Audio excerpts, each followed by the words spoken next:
गांव को देखते हुए चलने दो, अब उतार दो। उन्होंने कहा नहीं, हम दोनों को का आदेश है कंसका की ला करके सामने उपस्थित करा दो। बोले चाचा, मथुरा जैसे हमने नगर तो देखा नहीं, तो हमको देखते हुए आने दो, हमारा घर। बोले अब हमारे घर पर चलिए, मेरा घर पवित्र कर दीजिए। आगच्छम्याम गेहांश सनाथा कर्ण योग, हमारे आप जैसे ईश्वर परमपिता परमेश्वर सहाग्रज सब गोपालई सहृदयक्ष सुहृदम, गोपालों को भी ले लो और चलो। उन्होंने कहा कि नहीं, हम गोपाल के सहित आपके घर अवश्य ही आएंगे। जैसे ही उन्होंने उतार दिया और नंद वगैरह सब की भी गाड़ियां जा रही हैं, वो सब जा करके जहाँ उनको विश्राम करने का स्थान था वहाँ सब पहुँचे। और कन्हैया बलराम कृष्ण ग्वाल बाल लोग को एक बार कन्हैया ने कहा था, अब कुछ लोग तो गरीब थे मथुरा वहाँ गोकुल में, कन्हैया ने कहा था कि ग्वाल बालों मेरा साथ छोड़ना नहीं, मेरा साथ पकड़ लिए हो तो बड़ा हाँ ये वाला, मेरा साथ पकड़ लिए हो तो छोड़ना नहीं, हम तुम्हारी गरीबी अवश्य ही दूर कर देंगे। एक दिन तुम्हारी गरीबी रहेगी नहीं, नामो निशान गरीबी का मिटा देंगे। यह भगवान का संकल्प है, मेरे मार्ग पर चल कर के देखना, हम तुम्हारी सब कुछ तुम्हारा बदल न दे तो कहना। हमारे लिए दूसरे के लिए, हमारे लिए दूसरों को का दुख दूर करने के लिए आप तत्पर रहो, हम तुम्हारी सारी तुम्हारा दृश्य बदल देंगे। भगवान का संकल्प है कि दूसरे के लिए तुम करो, हम तुम्हारे लिए करेंगे। भगवान ने कहा था तो आज उस समय उनको धोबी मिला। यह बड़ी सुंदर कथा आती है रामावतार में। सीता जी को वनवास क्यों हुआ? वनवास तो हुआ नहीं था, तो अपने से गई थी। उस बाघड़ वन में क्यों छोड़ा गया? सीता जी जनकपुर में जब थी तो बचपन में अपने सखियों के साथ गार्डन में खेल रही थी, तो एक तोते का जोड़ा आया। ये पद्म पुराण 404 पेज नंबर पे आप भी देख लेना, कोई भी देख, 404 पेज नंबर पे लिखा हुआ है।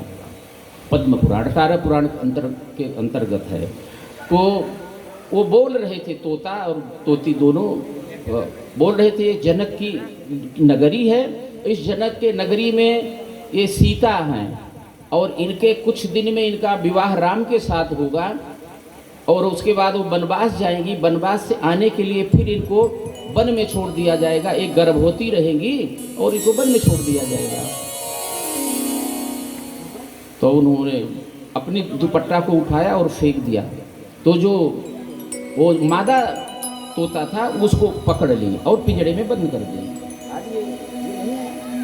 आज सुखदेव जी, बोलो सुखदेव जी महाराज की। इधर सामने रखे हो? अच्छा सामने है क्या? हाँ। सामने में है सुखदेव जी। हाँ हाँ। तो उन्होंने कहा कि ठीक है। अब जो पकड़ लिया तो तोते ने कहा कि हमारे ये हमारी जो पत्नी है ये गर्भवती है और ये इसको पीड़ा देना ठीक नहीं है, छोड़ दो, नहीं तो हमारा भी प्राणांत हो जाएगा, हम भी बड़े दुखी होंगे। तो उन्होंने छोड़ा नहीं, पिंजड़े में बंद कर दिया। जैसे यह इनकी बात सत्य हो जाएगी तब मैं छोड़ूंगी, सीता जी ने ऐसा कहा। उसने पत्थर पर अपना सिर पटक करके वह तोता वो उसका खत्म हो गया और श्राप दिया कि जाओ, जिस प्रकार से हम अपना प्राण त्याग रहे हैं, हमारी पत्नी गर्भवती है, उसको पिंजड़े में बंद करी, वैसा जो है ना वियोग तुम्हारे पति से भी हो जाएगा। वो मर गया। जब इतना श्राप दी तो वो सीता जी ने छुड़वा दी सखियों से। वही श्राप था जो कि वो गर्भवती स्थिति में वहाँ बाघड़ बने इलाहाबाद के समीप और सीतामढ़ी के नाम से वो प्रसिद्ध है। यज्ञ के समय जब भगवान ने भेजा लक्ष्मण जी को, तो लक्ष्मण जी ने जब वहाँ पहुँचे हैं, रथ से उतरे हैं, तो सीता जी ने देख उनको जान गई कि लेने आए हैं। पृथ्वी माता से उन्होंने प्रार्थना किया कि हे माँ, आपने हमको जन्म दिया और आप ही अपनी गोदी में हमको ले लो। तो धरती फटी और समा गई। लक्ष्मण जी ने दौड़ करके उनका जो माताएं बांधती हैं ऐसा जूड़ा बाल का, वही पकड़ पाए, उतना ही है। ये आप है ना ऐसा ये। तो सीतामढ़ी में वहीं पर सीता जी की का एक मंदिर बना दिया गया, वह पूजा होती है। और फिर भगवान गुरु जी के कहने से सोने की मूर्ति बना करके उन्होंने यज्ञ किया था, अश्वमेध यज्ञ किया था। उसी प्रकार से वह सीता जी का भी फिर 2 बालकों का वहाँ पर जन्म हुआ, लव और कुश। फिर आकर के सारी रामायण सबको सुनाया। इसलिए उस श्राप के कारण इस प्रकार से उनको यह हुआ था। सुखदेव जी कहते हैं, परीक्षित, इस प्रकार से यह भागवत में जो जो भी कथाएं हैं, ये सब भक्तों की कथाएं लिखी गई हैं। अग्नि देवता पितर, यह सब कथा सुन करके सारे के सारे वन पर्वत इत्यादि सब के सब तृप्त हो जाते हैं। अब उसी प्रकार से वह मार्गे ग्राम जनाः सर्व, सारे लोगों देख करके उनको प्रसन्न हुए। अपने रथ से जब उतार दिया तो आगे चलते चलते उसी धोबी को उन्होंने पा गए। धोबी से कहा कि आज हम तुम लोगों का, अपने मित्रों से कहा कि मित्रों, दामा सुदामा, आज भी तुम लोगों की जो मैंने कहा था वह मनोकामना पूर्ण कर दूंगा। बोले धोबी भैया क्या लिए हो? तो बोले हम तो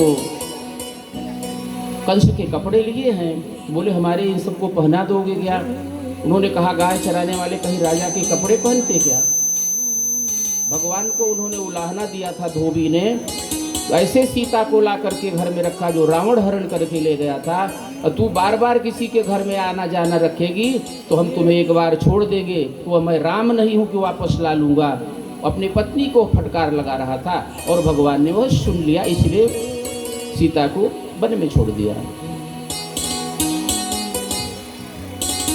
अब उन्होंने कहा कि ठीक है, तो कहीं तुम राजाओं के कपड़े पहनने लायक हो क्या? बलराम से कृष्ण ने कहा कि भैया हमने उस जमाने में जब मेरा रामावतार हुआ था तो ये खूब हमने बातें सुना था, लेकिन मैं कुछ जवाब नहीं दे पाया। अब कृष्णावतार में तो जवाब देने के लिए मैं आया हूँ। उन्होंने दोनों हाथ जोड़ा, मारा सिर पर, उसका अलग हो गया। एक बनिया की दुकान थी, वो चलती नहीं थी, कोई ग्राहक नहीं जाते थे। जैसे उसके तराजू में पड़ा तब से वह नगर सेठ हो गया। उसकी दुकान पे सारे लोग आने लगे। अब सारे के सारे कपड़े अपने लिए और आगे कहा कि देखो कपड़े तो बहुत अच्छे हैं, ये मेरे मामा के ही कपड़े हैं, सब राजसी। चलो अब बड़े बड़े कपड़े कंस के बच्चे ढक गए। उन्होंने कहा आगे चलो, ये मेरे मामा का गांव है। एक दर्जी के पास गए, 2-2 पैसे में सारे कपड़े जो है न साइज के करा लिए। और उसी जैसे ही कपड़े पहन करके चले, कुब्जा नाम की एक दासी प्रतिदिन चंदन घिस करके कंस को लेके जाती थी, और वो मिल गई और उन्होंने कहा मौसी प्रणाम, बड़ी सुंदर लग रही हो। तो बोले ऐसे सब लोग हमको बोलते हैं। वो कुब्जा वो टेढ़ी थी, झुक के चलती थी, उसकी पीठ बाहर निकली थी। बोले ऐसे सारे लोग हमारी हंसी उड़ाते हैं, तुम लोग भी हंसी उड़ा रहे हो। उन्होंने कहा नहीं, हम हंसी नहीं उड़ा रहे, आप ये क्या ली हो? बोले हम कंस के लिए चंदन लेके जा रही हूँ। तो बोले मौसी हम लोगों को भी तो लगा दो, देखो कपड़े तो अच्छे पहने हैं लेकिन चंदन नहीं लगा है, चंदन के बिना अधूरा लग रहे हैं। तो ठीक है, वो चंदन सबको लगा दी। चंदनम महत्पूर्णम पवित्रम पापनाशनम आपदाम हरते नित्यम लक्ष्मी तिष्ठतु सर्वदा। चंदन लगाने से व्यक्ति को जो है वह लक्ष्मी सदा निवास करती है उसके सिर पर, और कहीं भी उसको आपत्ति नहीं आती। चंदनम महत्पूर्णम, महत्व बढ़ा देता है। चंदनम नित्यम, सारे पाप को दूर कर देता है। और चंदन लगाया हुआ व्यक्ति वो कहीं होटल पर बैठ करके समोसे नहीं खा सकता, उसको भी शर्म है क्योंकि तिलक लगाया हूँ और साधु संतों का अपमान होगा। इसलिए जैसे ही आपने तिलक लगा लिया और रक्षा सूत्र बांध लिया, वैसे भी आपका मन तुरंत बदल जाएगा, क्योंकि अब हम नाश्ता नहीं करेंगे कहीं भी बैठ, क्योंकि साधु संतों का हमने भेष धारण किया। अगर हम कहीं बैठ करके ऐसा खड़े होकर के खाएंगे तो साधु संतों का अपमान होगा। इसलिए तिलक लगाया हुआ व्यक्ति सात्विक बन जाता है। अब उन्होंने आगे चले और कहा मौसी लाओ हमको भी लाओ। जैसे वो तिलक लगाई, भगवान ने उसकी चोटी पकड़ा, नीचे से उसका पैर दबाया और पीछे से हाथ लगा करके उसको परम सुंदरी बना दिया। बोले मौसी जो मैं बोलता हूँ वह करता भी हूँ। बोला था तो इनको नए नए वस्त्र पहना दिया, अब इनको माला भी पहनाऊंगा। आगे चलते हैं। एक माला बनाने वाला सुदामा नाम का माली था। प्रतिदिन जब वो अपना कार्य प्रारंभ करता तो पहले 2 माला राम और कृष्ण के नाम से निकालता था। कुछ लोग प्रतिदिन जब अपने कार्य में अपनी दुकान में जाते हैं तो एक गाय के लिए गौशाला में कुछ पैसे देने के लिए 1 रुपये 2 रुपये जो भी उनकी शक्ति है वहाँ डाल देते हैं महीने में गौशाला में। गाय घर में नहीं है तो गौशाला में देंगे, उतना ही फल मिलेगा। तो पहले जा करके पहले वहाँ पर गाय का निकालते हैं, फिर वो आसन पर बैठ करके फिर धंधा व्यापार करते हैं। आज उन्होंने भी वह फूल माला बनाता, 2 पहले राम को निकालता, बलराम को निकालता, फिर कृष्ण को निकालता, फिर दूसरा माला दूसरे को बेचता था। प्रतिदिन इंतजार करता था। आज भगवान सुदामा माली के यहाँ पहुंचे हैं। सुदामा माली देख करके वह लोट पोट हो गया कि जीवन का जन्म लेना, यह मनुष्य का जन्म लेना आज मेरा सार्थक हो गया। राम और कृष्ण के चरणों में लोटने लगा वह। दोनों भाइयों ने उसको बारी बारी से उठाए, हृदय से लगाया और कहा प्रभु आधा जीवन आपके चरणों में लगा दिया। और जब हम माला निकालते देखो ताजा माला ले जाया और पहले राम को बलराम को पहनाया, फिर कृष्ण को पहनाया और फिर सारे बालों भगवान ने ऐसे देखा तो समझ गया कि सबको माला पहनाना है। जैसे ही देखा सब ग्वाल बालों ने भगवान ने कहा देखा अब हो गए, अब नवरदेव बन गए सब, अब चलेंगे वहाँ पर धनुष्य के देखने। अब ऐसा भी समय आएगा कि सबका विवाह भी करा देंगे। अब तो नगर में चल ही रहे हो। भगवान की बात जो है कभी झूठी नहीं होती, चाहे वो हंसी में कहें चाहे वो मजाक में कहें, लेकिन भगवान की बात कभी असत्य होती नहीं। फिर उन लोगों का तो ब्याह भी होना ही है। बड़े सुंदर लग रहे थे। बोले हुआ ना काम? बोले एकदम कन्हैया तू जो बोलता है जरूर करता है। सारे ग्वाल बाल जो है हृदय से लग गए कन्हैया। अब आगे चलते हैं। चले वहाँ पर बहुत सारा बड़ा सा गेट बना था, जिसे यहाँ पर वहाँ पर बहुत सारे सिपाही खड़े थे। जैसे ही कन्हैया आगे आ गए, बलराम उनके बगल में, सारे ग्वाल बालों के सहित। अब कल वह वहाँ पर मल्ल युद्ध होने वाला था, यानी धनुष तोड़ेगा जो, वहाँ पर धनुष यज्ञ किया गया था। जैसे स्वयंवर रचा गया था सीता के लिए, वहाँ भी धनुष यज्ञ। जो धनुष तोड़ेगा वो सबसे बड़ा वीर कहलाएगा और वहाँ पर जो धनुष तोड़ेगा वो उसका विवाह सीता जी के साथ हो जाएगा। और वहाँ तो विवाह नहीं, जब जो बड़ा वीर होगा धनुष को तोड़ेगा उसको कई लोग लग करके, कंस का नियत ये थी कि उसको मार डालेंगे। और कृष्ण बलराम से कोई बलिष्ठ है नहीं, उनको बुला करके घर में ही उनको खत्म कर देंगे, मेरा जीवन अच्छा हो जाएगा, मेरे राह के जो कांटे हैं वो हट जाएंगे। लेकिन ऐसा हो ही नहीं सकता। कृष्ण और बलराम को मार कौन सकता है। अब उन्होंने जैसे बोले कि हमारे मामा का गांव है, सारी स्त्रियां अटारियों के खिड़कियों से देख रही हैं। किसी ने कहा कि ये वसुदेव का ही बालक है, देखो इतने दिन में। जानकारी तो सब थी लेकिन किसी ने कहा नहीं था।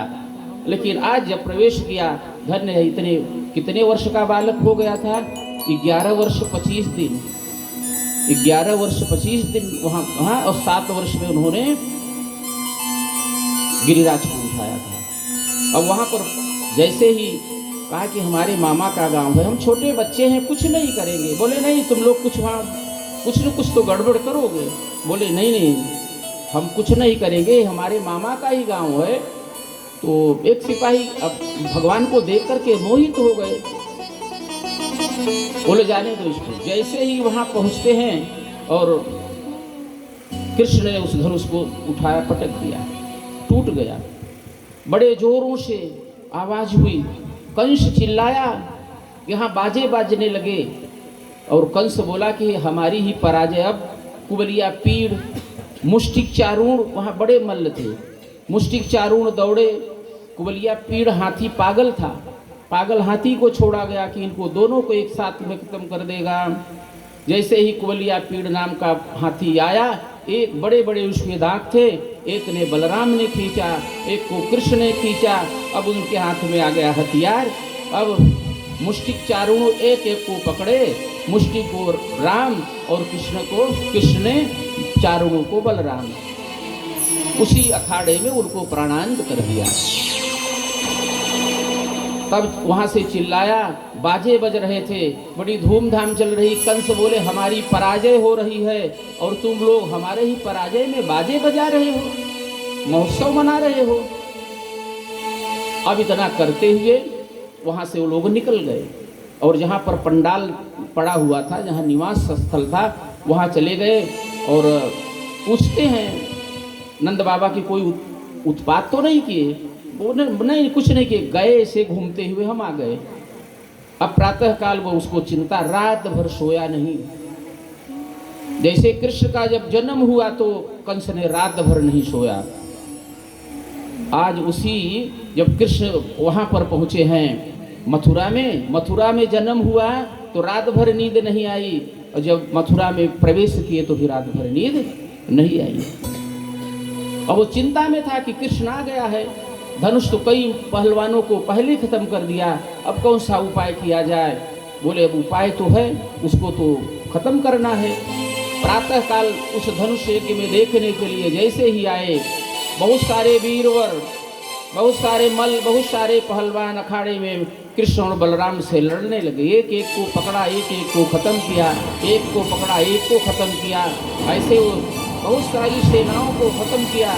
यहाँ वहाँ पूरी लोगों को, मरे हुए लोगों की लाट लग गई। चिल्लाया, जैसे ही बोले मामा अब जो है आपकी ही खबर लेंगे, आपके जितने भी सहयोगी थे सब तो गए, अब बचे हो आप। इतनी जोर से छलांग लगाए, ऊंचे पर बैठा हुआ था, उसका बाल पकड़ करके बोले मामा चलो अब अखाड़े में। बोले अब अखाड़े में ही लड़ना है मामा, यहाँ वहाँ नहीं। जैसे ही अखाड़े में आए तो कृष्ण ने ऐसा बनाया और 1 2 3 4 5 6 बोले मामा 6 भाइयों को हमारे जो है तुमने मारा। तभी 6 मारने पर तुरंत उनका प्राण निकला। और आस्ती और प्राप्ति, जरासंध बिहार का रहने वाला, मगध देश का वह राजा, उनकी 2 कन्याएं आस्ती और प्राप्ति हाहाकार करके रोने लगी। और कृष्ण ने कंस की चलाएं पकड़ करके घसीटते हुए मामी के पास रख दिया। लो मामी, ये तुम अब इनका कार्यभार तुम संभालो, दाह संस्कार तुम करो। इनको रोका होता तो आज तुम्हारा यह दिन तुमको देखने को नहीं मिलता। नहीं, छोटे छोटे बच्चों को मरवा दिया आप लोगों ने, एक भी प्रश्न नहीं खड़ा किया, रोका भी नहीं। और तुम्हारे पिता के बल से यह तुम्हारा पति और हमारा मामा चारों तरफ आतंक फैला दिया था। आतताइयों का पूरा यह घर बन गया था।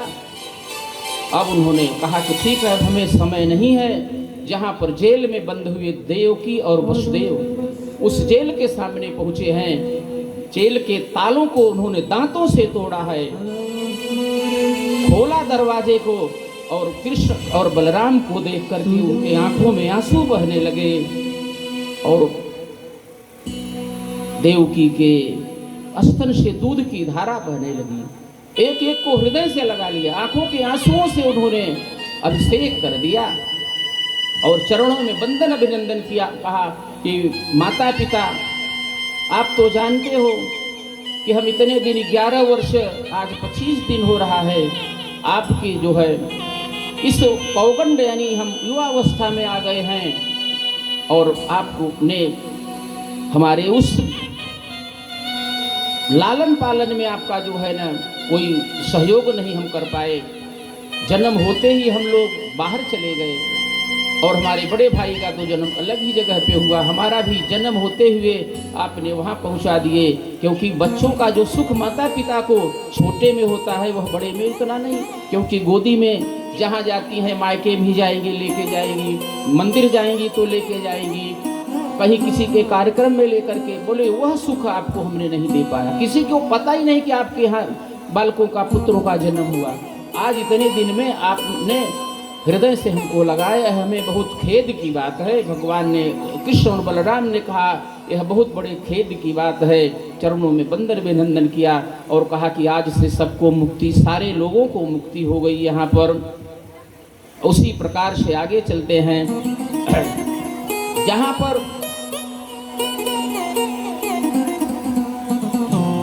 बहुत सारे लोगों, राजाओं की कन्याओं को वह जिस जेल में बंद करके रखा था, वो सब कन्याओं को बाहर निकाले, सब कन्याओं को बाहर निकाला और कहा कि अब तुम लोग अपने अपने घर जाओ।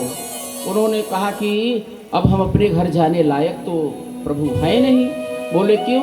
बोले कई वर्षों से इस जेल में हम पड़े हैं, अब वो कोई ऐसा जमाना तो है नहीं कि हमारे माता पिता स्वीकार करेंगे। अगर हम जाएंगी तो भी हमारे माता पिता स्वीकार नहीं, अस्वीकार करेंगे, घर में प्रवेश नहीं करने देंगे। इसलिए आप ही माता पिता हैं, तुमेव माता च पिता तुमेव बंधु च सखा तुमेव। आप ही मेरे माता पिता या पति जो भी चाहते हो आप बन करके हमारी रक्षा कीजिए, रक्षा कीजिए। ऐसी बात सुन करके जैसे ही निकाले, हाथ रखते गए, सारी की सारी कन्याएं नवयुवक हो गई, नवतियाँ हो गई। कृष्ण और बलराम अब उनको कहा ठीक है, अब तुम लोग निश्चिंत रूप से रहो, जब समय आएगा विवाह का तब हम आप लोगों से सब विवाह एक ही साथ करेंगे। अभी विवाह का समय नहीं है। सारे के सारे लोग बड़े प्रसन्न हुए। श्री कृष्ण और बलराम माता पिता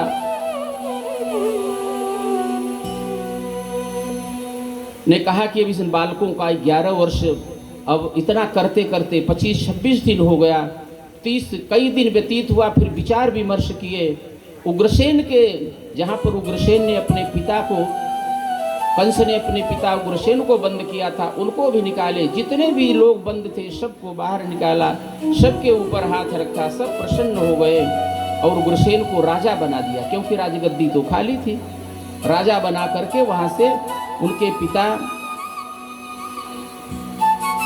वसुदेव ने यज्ञोपवीत किया, उनका यज्ञोपवीत यानी जनेऊ संस्कार किया, व्रतबंध किया और गुरुकुल में उनको भेजने के लिए कृष्ण संकर्षण भुजैर्गुप्ता लब्ध मनोरथा गृहे सुरे मिरे सिद्धा कृष्ण राम गता ज्वरा। श्री कृष्ण था बलराम जी के बाहुबल से सुरक्षित सारे लोग वहाँ पर हो गए। अब वो पढ़ने के लिए गुरु के आश्रम में स पिता साच जननी यौ कृष्णीताम स्वपुत्रवत शिशून बंधु भीरु सृष्टान कल्पैशो रक्षणै। पिता संतान पर अपने शरीर से भी अधिक स्नेह करता है। पिताजी आप जो है ना बालकपन में हमारी कोई सेवा नहीं कर सके और माँ का हम दूध भी नहीं पी सके, इसलिए अब सारी जो हमसे गलतियां हुई हो माफ कीजिए। अब हमको वहाँ से गुरु जी के पास भेजिए, हम भी कुछ विद्या इत्यादि पढ़ करके और कार्य के हम फिर मनुष्य भेषधारी भगवान जो है न परमपिता परमेश्वर ईश्वर जो हैं मनुष्य के रूप में अवतार लिए आज सांदीपनी गुरु के यहाँ कृष्ण और बलराम पढ़ने के लिए जाते हैं। यहाँ उज्जैन में है सांदीपनी गुरु का आश्रम। वहाँ पर पहले से कृष्ण के पहले से सुदामा पढ़ने आए थे। सुदामा वहाँ पढ़ने आए थे। जब कृष्ण और बलराम का व्रतबंध हो गया तो उन्होंने पढ़ने के लिए वहाँ पर जब जैसे ही पहुँचे हैं तो रास्ते में आवाज़ आ रही थी हे राम की। तो सुदामा आए थे लकड़ी लेने, समिधा लेने आए थे हवन के लिए। उनके पैर में कांटा गड़ गया था। आश्रम में बहुत कम भोजन मिलता है। क्यों कि अल्पहारी श्वान निद्रा वकोध्यानी यानी बकुला के तरह ध्यान लगा करके पठन पाठन करें, थोड़ा सा भोजन मिलता है। और श्वान निद्रा भी बहुत कम लेना वहाँ पर जरूरी है, ज़्यादा सोना नहीं। ये सब बातें वहाँ लागू होती हैं, तभी विद्या प्राप्त होती है। और नहीं तो सोते रहेंगे खाते रहेंगे तो विद्या प्राप्त होने वाली नहीं है। तो थोड़े भोजन और काम ज़्यादा, आश्रम की सब सेवा। कमजोर हो गए थे। उनको जब कांटा गड़ गया तो हे राम हाय राम कर रहे थे। तो जैसे ही जब वह रथ जा रहा था तो कृष्ण ने कहा कि भैया कोई परेशानी में है, चलो उधर रथ मोड़े। जैसे ही सारथी ने उधर रथ लेके गया, देखे वो पड़े थे, कृष्ण ने कूद करके रथ से उनके पहले कांटे निकाले। आजकल कर घर पे कोई आता है तो पहले उसका पूरा हुलिया पूछते हैं, उसका एड्रेस पूछते हैं, कहाँ से आए हो, क्यों आए हो, कैसे आए हो। जैसे ही वो बोलेंगे उसके बाद बोलेंगे कि पप्पा घर में नहीं है। लेकिन वहाँ उन्होंने नहीं, पहले रथ से कूदा, न तो उनका नाम पूछा, न तो उनकी जाति पूछा, न तो ये पूछा कहाँ से आए हो, कुछ भी नहीं पूछा। पहले कांटे को, यानी पहले दुख को, भगवान का साथ करोगे, भगवान साथ में रहेंगे, पहले आपका दुख दूर करेंगे, उसके बाद आपका फिर सुख की बात करेंगे। पहले दुख दूर करेंगे फिर तो सुख में तो बदल ही जाएगा। फिर उनका नाम पूछते हैं। जैसे ही फिर अपनी एक रुमाल से उन्होंने दुपट्टा से बांध दिया, उनके खून बह रहा था। बेल का वृक्ष का कांटा बहुत भयानक होता है और खून बहने लगा। उन्होंने कराह रहे थे और पूछा, कांटे को निकाल करके, यानी दुख को दूर करके पट्टी लगाया। डॉक्टर पट्टी लगाता है लेकिन ठीक कौन करता है? ठीक तो ऊपर वाला करता है, और ठीक आपका विश्वास करता है। डॉक्टर ठीक नहीं करता, डॉक्टर से दवा ले लिए, वो पट्टी बांध दिया तो आपको लगता है ठीक हो जाएगा, तो कौन ठीक किया? आपका विश्वास ठीक करता है और आपका ईश्वर ठीक करता है। ईश्वर पर विश्वास है, दृढ़ विश्वास फलदायक हो। तब उन्होंने पूछा कृष्ण की, भैया, क्योंकि श्रेष्ठ थे, भैया आपका नाम, बड़े मधुर शब्दों में उन्होंने कहा, मेरा नाम है सुदामा, मैं ब्राह्मण हूँ। मेरा, उन्होंने कहा सुदाना नाम पांडे? बोले हाँ मैं ब्राह्मण हूँ।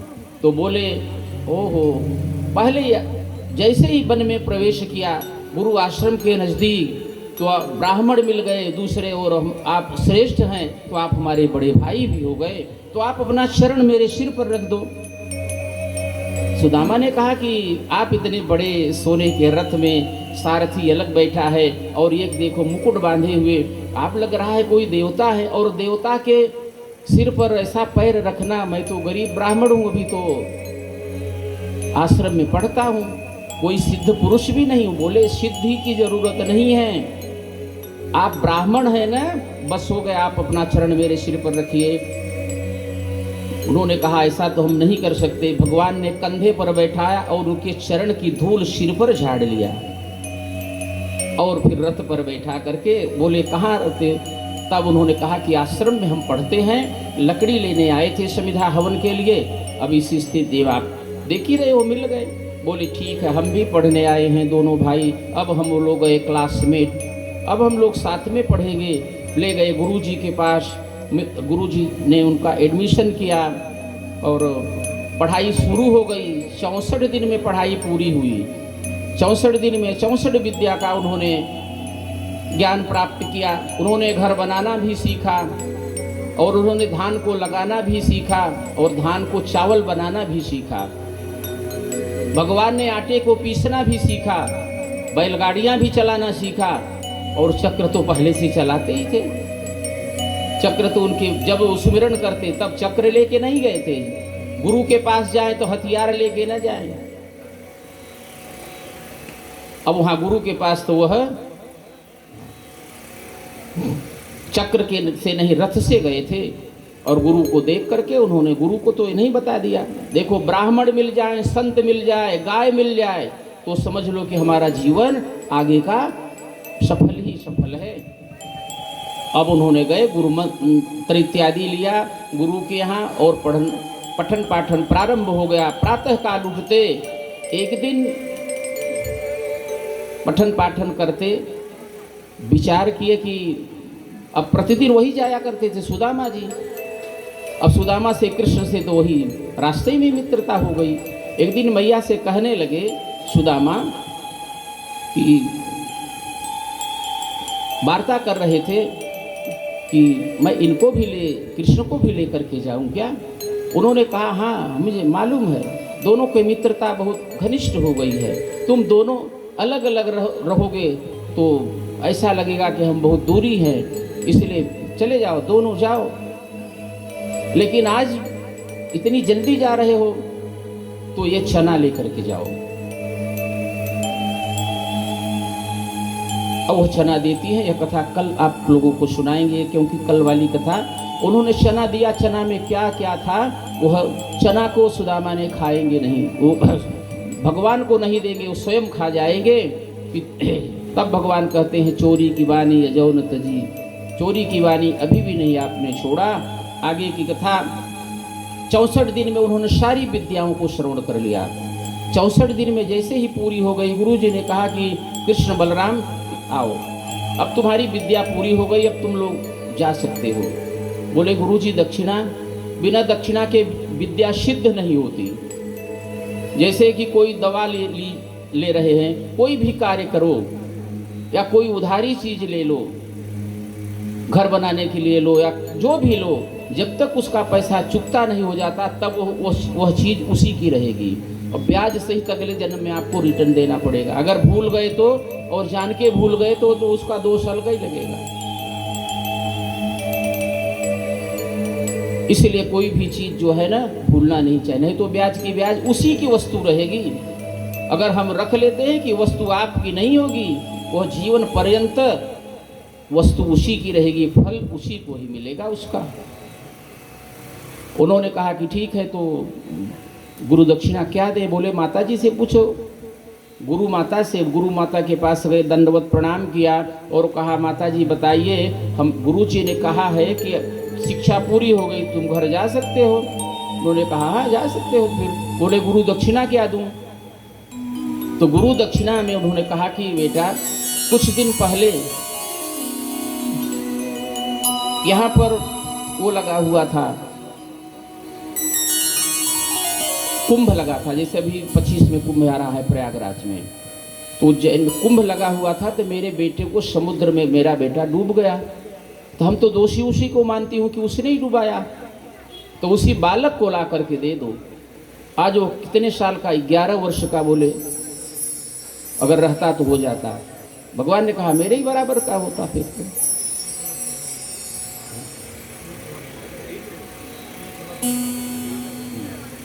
हाँ, तो उन्होंने कहा उस बालक को आप जो है ना मेरे पुत्र को लेकर के आइए गुरु दक्षिणा में। अब भगवान तो भगवान है, उनको क्या असंभव है। उन्होंने तुरंत रथ पे बैठे सीधे समुद्र में कूद गए। वहां पर एक 5 जन नाम का एक राक्षस था। समुद्र ने कहा उसके ही उदर में होगा, मैं तो, मेरी तो कोई गलती नहीं, हम तो कुछ पता नहीं। उसका पेट फाड़े नहीं मिले, सीधे यमराज के पास पहुंचे हैं। यमराज आज थर थर कांप रहे हैं। बोले प्रभु बिना बताए कैसे आगमन हुआ, कौन सी सेवा करूं? बोले ऐसी ऐसी स्थिति है, गुरु दक्षिणा में अपने गुरु के पुत्र को उनको गुरु दक्षिणा में देना है, तो लाइए। चित्रगुप्त को बुलाया और सारा देखा गया, तो उसको लेकर के आए और रथ पर बैठाए। वहाँ पर आश्रम में पहुँचे, गुरु के गोदी में समर्पित कर दिया उस बालक को। गुरु माता है, जिस प्रकार से भगवान कृष्ण जब आए थे, देवकी वसुदेव के आँखों से और स्तनों से दूध की धारा बहने लगी थी, आज उस बालक को भी देख करके गुरु माता की आंखों से और स्तनों से, दूध की आंखों से, अश्रु की धारा से बालक को अभिषेक कर दिया। गुरु जी देख करके अचंभित हो गए, धन्य। उन्होंने, माँ ने कहा था कि तुम बड़े बड़े काम किए हो, तो ये काम तुम कर सकते हो। तब तो भगवान ने ला करके कहा गुरु माँ और कोई दक्षिणा बताइए। बोले इससे बढ़ करके क्या हो सकता है, मरे हुए बालक को जो ला दे उससे बढ़कर के अब कौन सी दक्षिणा हो सकती, सब कुछ हमें मिल गया। बोले माता जी फिर चरणों में दंडवत प्रणाम किए, वंदन अभिनंदन किए और गुरु जी के पास गए और गुरु जी का आदेश लेकर के रथ में बैठ करके सीधे मथुरा में आए हैं। मथुरा में चारों तरफ बंधनवार लगाए गए थे, जैसे यहाँ पर बंधनवार लगाए गए हैं, चारों तरफ सुगंध ही सुगंध फैल रही है। सोने की लड़ियों से पूरा सजाया गया था वो मथुरा। भव्य स्वागत हुआ और भगवान उस नगर में पहुंचे। बड़े ढोल और नगाड़ों के साथ भगवान वहां पर अपने माता पिता के साथ रहने लगे। राम राज बैठे त्रैलोका, हर्षित भये गए सब शोका। सारे शोक जैसे राम जी का दिवाली मनाई गई आने पर, आज यहाँ भी मथुरा में दिवाली मनाई गई। चारों तरफ दीप यज्ञ हुआ। आज भी वह दीप यज्ञ जमुना के किनारे हर घर में चल ही रहा है। स्वागत हुआ और किसी ने कहा कि आप राजा बन जाओ। उन्होंने कहा नहीं, हम राजा नहीं बनेंगे और आप लोग ही राजा रहिए, हम सब ऊपर से सारे काम करेंगे। पूरा मंत्रिमंडल उन्होंने बनाया और उस सुधर्मा धर्म की एक सभा बनाई, एक मंत्रिमंडल बनाया। उस सुधर्मा धर्म यानी धर्म की सभा, वहाँ पर बैठ करके प्रतिदिन हर बातों का उन्होंने विचार विमर्श करते। नगर का कैसे विकास करना है, शहर का विकास कैसे करना है और जनता का विकास कैसे करना है, गो संवर्धन कैसे करना है, खेती बाड़ी का विकास कैसे करना है, यह सारी बातें वहाँ पर विचार विमर्श करते हुए वह धर्म की सभा प्रतिदिन चलती रहती थी। ऐसे करते करते उद्धव वहाँ के बड़े सुहृदय व्यक्ति थे। बृहस्पति के पुत्र, बृहस्पति के शिष्य थे वो। अब बृहस्पति के जैसे विद्वान थे, लेकिन उनके अंदर भक्ति नहीं थी। भगवान कृष्ण की जो है सेवा किया करते थे। जो पौंड्रक था वो जब कैद में डाल दिया था तो भगवान जाकर के उनके बर्तन तक मांजते थे, उनकी थालियां भी धोते थे और चरण दबाते थे। उद्धव जी बोलते कि आप क्या इतने गरीब ब्राह्मण की सेवा कर रहे हो? बोले हमें ब्राह्मणों की सेवा से इतना बड़ा जो है ना कार्य करने का सौभाग्य प्राप्त हुआ है। काल स्कूल में जब गए गुरु आश्रम में तो ब्राह्मण देवता का आशीर्वाद, और यहाँ सुदामा ब्राह्मण देवता का, वही सुदामा ब्राह्मणों का आशीर्वाद है क्षत्रियों पर। तब इतने बड़े उनके बाहुबल हैं और धर्म की रक्षा करते हैं, सबके के रक्षक हैं, लेकिन वह बात मानते नहीं थे। एक दिन की बात है, उद्धव जी और मंत्री भी बनाए गए थे।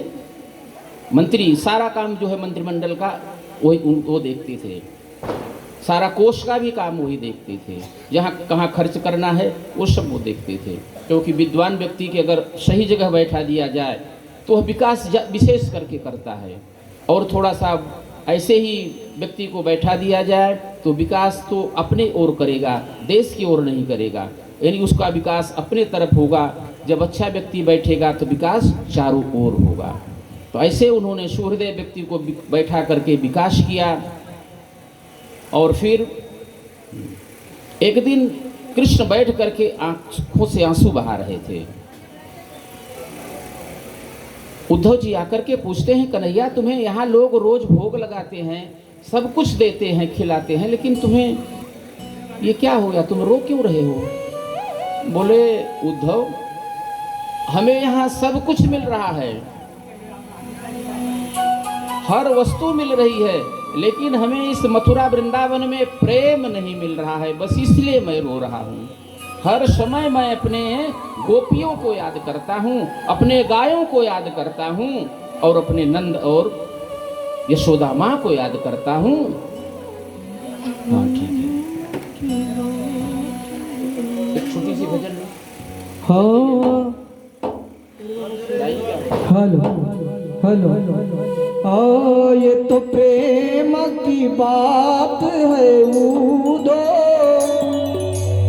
ये तो प्रेम की बात है उदो, जिंदगी तेरे बस में नहीं है, ये तो प्रेम की बात है उदो, जिंदगी तेरे बस में नहीं है, ये तो प्रेम की बात है उदो, जिंदगी तेरे बस में नहीं है, यहाँ कर के होते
बस यही ऊधो मन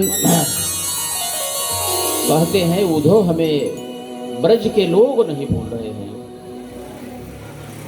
ऊधो मोहि ब्रज विसरत नहीं। ऊधो यह प्रेम की बातें हैं। यहाँ प्रेम है और यहाँ हमें प्रेम नहीं, इसलिए हम सब कुछ हमको मिलता है लेकिन हमें प्रेम नहीं मिलता। तो एक काम करो, मैं बोल करके आया था नंद और बाबा को, सारी गोपियों गायों को, कि कुछ ही समय में आऊँगा मैं। ऊधो इतनी कहियो जाए, हम आएंगे दो भाई, मैया जन बुलाए। नंद बाबा से और सब यशोदा मैया से, सारे लोगों से, गोपियों से जाकर के कह के आइए कि कुछ ही समय में हम दोनों भाई आएंगे। रथ पर बैठ करके जैसे अक्रूर ने, इसको थोड़ा बढ़ाइए, कम ज्यादा मत करो। राधे राधे राधे राधे। जा करके बता के आइए, जैसे अक्रूर ने रथ लेकर के आए थे वैसे रथ पर बैठे अक्रूर के सहित आए हैं। क्योंकि अक्रूर और उद्धव जी बैठे वहां पर, सारथी ने रथ लेकर के चला। शाम का समय हुआ, गोपियों ने गांव के किनारे एक कुआं था, वहां पर सारी गोपियां जल भर रही थी और एक पत्र लिखा था कृष्ण ने कि गोपियों को पढ़ के सुनाना, कितने दिन में हम आएंगे। तो पत्र, पहले पत्र का जमाना था, तो उन्होंने पत्र लिखा और पढ़ के सुना देना। गोपियां पढ़ी लिखी नहीं है, उद्धव जी आप बड़े पढ़े लिखे हो। बोले ठीक है, हम सबको पढ़ के सुनाएंगे। और लेकर के चले। शाम के समय वही पहुंचे। गोपियों ने देखा पीतवासा सुमनोहर पीतांबर धारण किए थे। गोपियों ने कहा कि कृष्ण और बलराम दोनों लग रहा वापस आ गए हैं। जैसे ही नजदीक आए देखा ये तो कोई अलग है, पीतांबर तो पहना है लेकिन मेरा कृष्ण नहीं है। तो उन्होंने उतरे और पत्र को निकाला और कहा हम उनके सखा हैं, हम उनके मंत्री हैं, प्रवर मंत्री, हम उनके मंत्री हैं और कुछ ही दिन में आएंगे, पढ़ के सुनाता हूँ, आप लोग पढ़ी लिखी नहीं हो। गोपियों ने कहा मोह को क्या लिखो, मोह को पत्रिका फाड़ डाली, उनके कपड़े उतार दिए और उन्होंने कहा जित देखूं तित श्याम मई, पर लोग कहत एक बात नहीं। बोले उद्धव तुम है तो उद्धव ज्ञानी हो लेकिन तुम बड़े अज्ञानी हो। जैसे गोपियों ने कहा नाम तो अक्रूर है लेकिन तुम क्रूर हो, कृष्ण को ले जा रहे हो। उन्होंने कहा तुम अज्ञानी हो, पढ़ना लिखना तो हमें आता नहीं लेकिन मेरी भक्ति भगवान में है, चारों तरफ में भगवान दिखते हैं, लेकिन तुम्हें पत्र में लिख करके भेजे हैं, तुम पढ़ के सुनाना। हमारे कृष्ण कहाँ गए हैं कि तुम बोल रहे तो आएंगे। उनकी सारी विद्या धरी की धरी रह गई। गोपियों ने पत्र पढ़ा नहीं क्योंकि फाड़ फाड़ के फेंक दिया और उन्होंने लज्जित होकर के कहा कि हमें नंद बाबा के यहाँ जाना है और रास्ता बताइए। तो अपने कपड़े वगैरह फिर उन्होंने संवारे और बोले ये जो नाला बह रहा इसके किनारे किनारे जाओ, नंद बाबा के आंगन में पहुंच जाओगे। बोले नाला कहाँ से निकला? बोले नंद बाबा के यहाँ से। बोले कब से? बोले जब से कृष्ण और बलराम यहाँ से गए हैं तब से यशोदा माँ रोते रोते नंद के घर से यह नाला बह रहा है उनके आंसुओं से। और अचंभित हो गए, इतना प्रेम है। अब उस किनारे किनारे नंद बाबा के आंगन में पहुँचे। नंद बाबा ने देख करके उनको बैठाया, उनका स्वागत किया और उनको भी एक पत्र दिखाया कि बाबा गोपियों ने तो पत्र को फाड़ दिया है, आपका है, भगवान कृष्ण और बलराम कुछ ही समय में आएंगे और आप लोग शांति बनाए रखें, आप धीरज धरें। सब उन्होंने रात में 1-2 दिन रुके, उसके बाद सारी गोपियां भी उनसे मिली। बोले ये तुम्हारी विद्या हम लोगों के काम की नहीं है। अब उन्होंने कहा कि 2-4 दिन और रुको। 2-4-6 दिन में उनको 1 हफ्ते में ही भगवान की भक्ति लग गई। जिधर देखते उधर में गुणगान चलते रहता, उधर भजन कीर्तन चलते रहते। जब लौट करके आए तो भगवान के ऊपर बैठते थे, भगवान नीचे बैठते थे, लेकिन आज वो भगवान के नीचे बैठे, कुर्सी पर नहीं बैठे। बोले प्रभु अब मैं जान गया आप कौन हो, आप तीनों लोक के मालिक हो, परम पिता परमेश्वर हो। अगर हमें आप ब्रज में नहीं भेजे होते तो आज यह ज्ञान हमको नहीं होता। उनको ज्ञान हुआ, तब से उनको भगवान मान करके जो भी कहते, अब वो भी सेवा में लग गए। सुदामा की सेवा करते और कृष्णी नाम प्रवरो मंत्री कृष्णस्य दयितम सखा शिष्यो बृहस्पति साक्ष उद्धवो बुद्धि शक्तमः। बड़े बुद्धिमान, बड़े सुहृदय, अब वो भगवान की सेवा शुश्रूषा करते थे। और उद्धव जी कहते हैं, हे मानव, इसमें संदेह नहीं है कि आप दोनों समस्त शरीरधारियों में कोई अलग हैं। आप साक्षात कृष्ण और बलराम भगवान ही हैं। अब कृष्ण को, बलराम को भगवान मान करके उनकी सेवा करने लगे और समय व्यतीत होने लगा। उद्धव जी गोपियों के बीच यही भ्रमर वो सब बातें हुई, सारी बातें प्रतिदिन रात दिन वो बैठ करके भगवान की चर्चा करते। भक्तिमय जीवन बीतने लगा उनका। और उसी समय क्या हुआ, इधर में जो अस्थि और प्राप्ति थी वो जरासंध के पास वहाँ गई, जरासंध के यहाँ, और जरासंध से सारी बात बताई। मगध प्रदेश वह चढ़ाई किया, भगवान से 18 बार लड़ाई हुई। भगवान ने विचार किया, 17 बार तो हो गई, 18वीं बार भगवान विचार करने लगे कि सारे लोगों को लेकर के चले गए द्वारिकापुरी। वहाँ एक बहुत बड़ा सुंदर सा महल बनाए सोने का, जो समुद्र में डूबी हुई है, तो बना करके सारे लोगों को 18वीं बार वहाँ सबको व्यवस्थित कर दिए। इधर में काल एवं नाम का जो मल्ल था वो सब सेना के सहित लेकर के 18 अक्षिण ही से सेना लेकर के घेर लिए। कालवन ने जैसे ही भगवान को दौड़ाने लगा, कृष्ण और बलराम भागते भागते, जब देवासुर संग्राम हुआ था तो मुचकुंद नाम करके एक राजा थे, बड़े युद्ध में बहुत बड़े योद्धा थे। जब देवासुर संग्राम पूरा हुआ तो देवताओं ने कहा कि आपको कौन सा वरदान दूं। उन्होंने कहा, हमें कोई वरदान नहीं चाहिए, हमें जब तक हमारी नींद पूरी नहीं हो, निद्रा, तब तक हम सोते रहे, अगर कोई हमको उठाए तो वह जल जाए। अब भगवान ने विचार किया, अब उस पहाड़ी में भागते भागते गए, यह आग लगवा दिया कालेवन ने, और पीछे से दौड़ा रहा।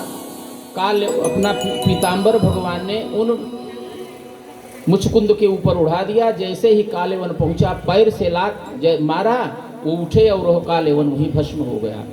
और जिस पर्वत में आग लगवाया था उस समुद्र में कूद करके वह चले गए सीधे द्वारिकापुरी।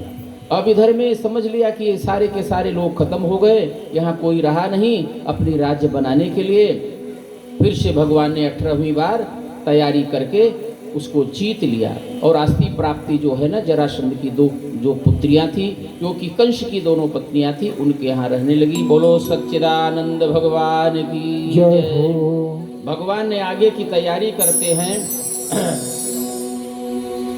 कुंडनपुर जो है महाराष्ट्र में, कुंडनपुर, हाँ, वहाँ पर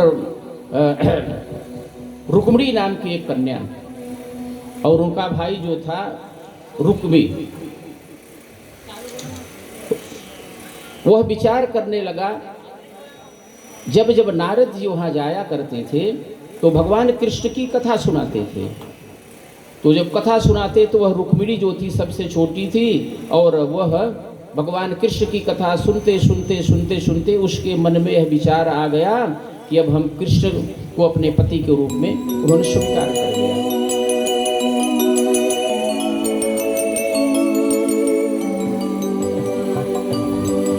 और सार्वभौम महाराज अस्तिते विमलोर्जिताः। अब शिशुपाल की जो उसका बड़ा भाई था वो शिशुपाल से विवाह करना चाह रहा था। अब अपनी तैयारी कीजिए, विवाह की तैयारी कीजिए पंडित जी। तो गुण श्रुत्वा गुणान भुवन सुंदर सिन्मतान्ते, ऐसे निर्विश्य कर्ण विवरैहरतोंगतापम रूपम दृशि अखिलार्धलाभम त्वय्यच्युता विशति चित्तम पत्रपम में। पत्र लिखती हैं कि हे कृष्ण, जो ब्राह्मण देवता थे उस राजमहल में रहते थे, वह कन्या रुक्मिणी ने बुला करके ब्राह्मण देवता को, यहाँ पर सारी की सारी तैयारियां हो गई थी शिशुपाल से विवाह, उसमें जरासंध भी आया था, बड़े बड़े मल्ल युद्ध कि कृष्ण कहीं आकर के रुक्मिणी का हरण न कर ले, इसलिए अभी भी सबके यहाँ भी है, जब विवाह के पहले कुल देवी की पूजा होती है तो वहाँ कुल देवी का मंदिर थोड़ा सा दूरी था, वहाँ पर पूजन करने के लिए बहुत सिपाहियों के साथ आज रुक्मिणी अपने सखियों के साथ वहाँ पहुँची हैं। अब यह पत्र लिख करके देती हैं कि आज हमारी कुल देवी की पूजा है, कल हमारा विवाह है। अब विवाह की रस्म चल रही थी, जैसे ही वह ब्राह्मण देवता ने जाकर के द्वारिकापुरी में कृष्ण को पत्र देते हैं, उनका बड़ा स्वागत करते हैं, पत्र को पढ़ते हैं, दारूक को बुलाते हैं, बेग वाले घोड़ों को सजाते हैं। उन्होंने कहा कि शीघ्राति शीघ्र वहाँ बलराम को भी नहीं बताए, और उस स्थान पर पहुँच करके जैसे ही उसमें लिखा था कि जब हम ऐसे आप तो प्रवेश कर नहीं सकते, यहाँ चारों तरफ फौज लगी हुई है, बड़े बड़े योद्धा बैठे हुए हैं, और रुक्मी हमारा भाई जो है वो उदय आपके विपरीत है, तो वहाँ जब जाऊंगी तो उसी समय अपहरण करके आप ले जा सकते हो। सारी बातें पढ़ करके उनको खूब दान दक्षिणा दिया और कहा कि ब्राह्मण देवता आप अपने राज्य में रह करके किसी भी प्रकार की परेशानी तो नहीं। उन्होंने कहा नहीं, हमको राज्य घराने से सब कुछ प्राप्त होता है, धन धान की किसी भी प्रकार की कमी नहीं है। खूब हीरा मोती जवाहरात दे करके भगवान ने खूब स्वागत किया, चरण वंदन किया और रथ पर बैठ करके वहाँ से चलते हैं। और जैसे ही वहाँ पर कुल देवी की पूजा चल रही थी, भगवान ने गांव के बाहर अपने रथ को रोका। रथ को रोक कर सिर्फ कितने लोग थे, एक ब्राह्मण देवता, एक दारूक सारथी था और भगवान कृष्ण, तीन के अलावा चौथा कोई नहीं था। अब बहुत वेग वाला उनका रथ था और किनारे में गांव के बाहर ही खड़ा करके बस इंतजार कर रहे हैं, लेके आइए सबको कि हम कैसे वहां पहुंचे। विचार कर ही रहे थे, उसी समय सुंदर मुख वाली परम सुंदरी रुक्मिणी जी भगवान श्री कृष्ण की शुभागम की आगमन की प्रतीक्षा कर रही थी। भीष्म कन्या वरारोहा कांक्षत्या गमनम भरे प्रत्यापक्ति पयस्यन्ति द्विजस्या चिन्तयत् तदा अहोत्र्या आतर्त्यम वायदो एल्पराजनः। अब इंतजार कर, बले न महता सार्धम भ्रातु स्नेह परिलुप्ततः त्वरितम कुंडिनम प्रागात् गजास्वरथ आयतः। आप जो हाथी से आइए चाहे रथ से आइए, जैसे ही आपको आना है शीघ्राति शीघ्र पहुंच करके आप हमको यहाँ से ले करके जाइए, क्योंकि यहाँ पर विवाह तो हो नहीं सकता, क्योंकि आपके सब विरोध में हैं और हम आपके जो है ना मनोनीत कर चुकी हूँ कि अब दूसरे को हम साथ जा नहीं सकती। और ये जैसे कोई सिंह हो और सिंह किसी हमको लेकर के जाए तो मुझे यह मंजूर नहीं है, इसलिए आप शीघ्राति तन में भवान खलु वृत्त पतिरंग जाया आत्मार्पितम भवतो अत्र विभो विधेहि मां वीर भामन भियस्तु चैत्रम अराधः बलि अंबुजाक्षः।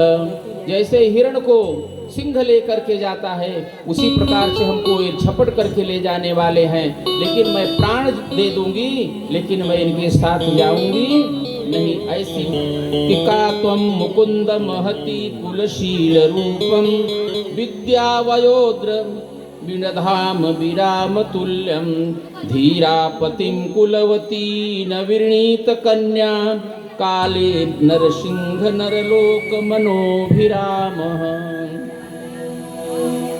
ये सियार जो है यह हमको लेकर के जाएं, ये आपको शोभा नहीं दे रहा है। इसलिए अंतःपुरांतर रची मणिहंस बंधुम सत्वा दुधे कथमितिम प्रवदामुपायम। तो कोई न कोई आप उपाय निकाल करके शीघ्र पहुंच करके मुझको आप यहाँ से ले करके चलिए। ऐसा विचार कर करके धीरे से एक साइड से वहां रुक्मिणी को सारी बात का हरण कर ले, इस शंका से सशंकित होकर के बड़ी व्यवस्था की गई थी। पूरे के पूरे वहां पर सिपाहियों से वह पंडाल, वह परिसर घिरा हुआ था, इतना बंदोबस्त लगाया हुआ था। लेकिन जब भगवान वहां पर पहुंचते हैं तो सारे लोग भगवान को देख करके मोहित हो जाते हैं और सारे के सारे लोग भगवान को ही देखते रह जाते हैं। भगवान धीरे से आकर के उनका हाथ पकड़ते हैं और रथ तो बाहर दारू को लेकर के खड़ा था। जैसे ही हाथ पकड़ा और सारे के सारे, जैसे कृष्ण भगवान ने जब मथुरा में प्रवेश किया तो सारे लोग मोहित हो गए। उनकी इतनी बाकी सूरत को देख करके, घुघराले बाल, सुंदर से आंख, सुंदर से उनके कपोल, सुंदर से उनकी गाल, उनकी चाल और रहन सहन, सुंदर से वस्त्र, नीचे से ऊपर तक देख करके सारे के सारे लोग मन मोहित हो गए। इसलिए भगवान का एक नाम है मनमोहन।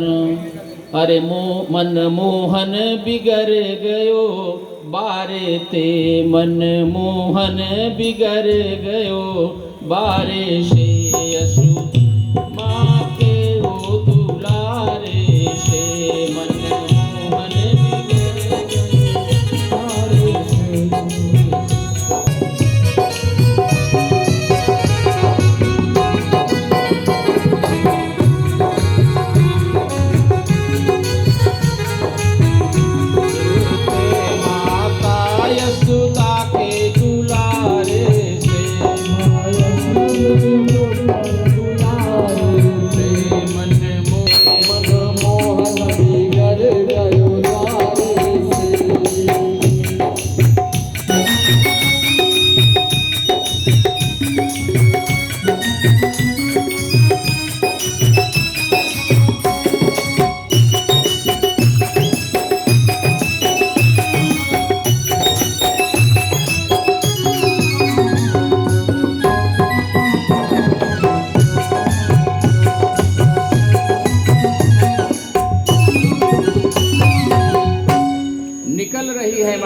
चल रही हैं देवी पूजन के लिए और जाते जाते धीरे धीरे ले उनका ध्यान मुड़ मुड़ करके देख रही हैं कि कन्हैया कहाँ पर है, क्योंकि उन्हें पूर्ण संतोष हो चुका था। उन्हें पता ब्राह्मण के द्वारा, ब्राह्मण को बहुत सारा उन्होंने धन इत्यादि देने का संकल्प किया। पूजन करा देना।